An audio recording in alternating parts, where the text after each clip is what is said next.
Hey everybody, it's Natasha with the Medical Professional Dojo. Just want to take a couple minutes here to discuss how important it is to have effective communication in the workplace. This sets the boundaries, the foundation of the organization, the mission, the vision, the core values. Not only is communication written, it's also spoken, it's recorded, it's nonverbal.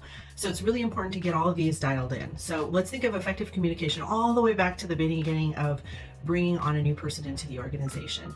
Do you have an incredible, well-written employee manual that tells you all about the company, the rules of engagement? Do you have written job descriptions that lets that person know what they're here to do and perform and what they're producing? Do you have ways of communicating how well a person's doing by key performance indicators or statistics? Are you regularly doing reviews and coaching sessions with your team members? All of this allows for effective communication. If we're not talking to our team members and letting them know what's needed and wanted or desired, they're left to figure it out on their own. So no communication is a very, very bad place to be, because sometimes people will fill in the blanks with what's not truly needed or wanted. You get the person onboarded, they have standard operating procedures that are written communication on how specifically it's the recipe and how to do their job description of what they're being responsible for, how is being measured by a key performance indicator, and what the exact product that they're exchanging within the organization and the community. And then communication comes into having the morning huddles, talking about what's going to be happening for the day, who's coming in. And you should do that multiple times a day, in the morning, in the afternoon, and before they leave in the evening time. Written communication. Don't use post-it notes. Have a way of writing things and having communication forms that are standardized in the office. If information is to come to you in regards to, it should be written in a staff communication form and brought to team meeting so everybody can be on the same page with that.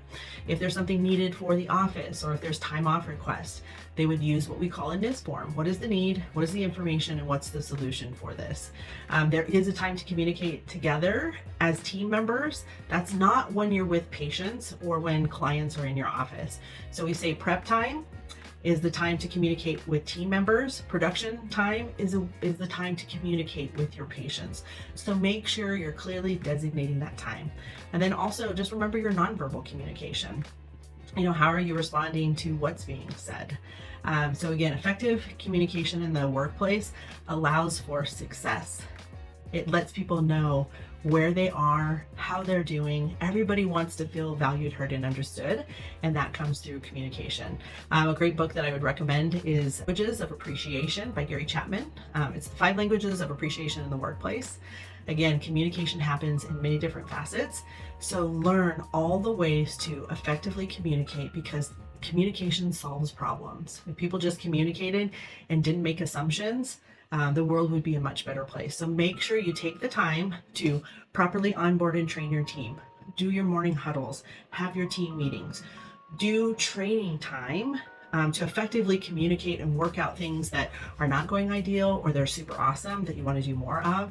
And then communicate at the end of the week through staff meetings. Go over what goals did you have? Did you hit those? What are the metrics or the key performance indicators of the office? What are you doing as far as marketing?